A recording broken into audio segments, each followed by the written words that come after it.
করেছেন কিভাবে দ্রুত ধনী হওয়া যায়, ঠিক? জি ঠিক।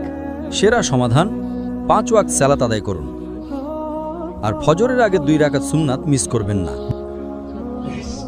আপনি কি জানেন শীর্ষ 10 জন ধনী ব্যক্তির তালিকায় 4 নম্বরে বিল গেটস, 2 নম্বরে জেফ বেজস, তো 3 নম্বরে জেফ বেজস, 2 নম্বরে এলন মাস্ক, 1 নম্বরে কে?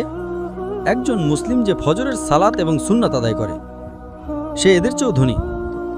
কারণ নবী সাল্লাল্লাহু আলাইহি ওয়াসাল্লাম বলেছেন যে ফজরের 2 রাকাত সুন্নাত পৃথিবী এবং এর মধ্যে যা কিছু আছে তার চেয়েও বেশি মূল্যবান। অন্য সব সালাত সময় মতো পড়ি, ফজর আমি উঠতে পারি না। তো আমি তাকে বললাম, আপনি তো একজন ব্যবসায়ী, ধরুন আমি আপনাকে বললাম কাল সকাল ভোরে 5টায় একটা ব্যবসার ডিল আছে যেখানে আপনি $1 মিলিয়ন পাবেন, আপনি কি সেই ডিলে যাবেন? আপনি বললেন হ্যাঁ, কিন্তু আপনি তো সকালে উঠতে পারেন না। না না না, $1 মিলিয়ন জন্য আমি ঘুমাবই না। তাহলে $1 মিলিয়ন জন্য আপনি ঘুমান না,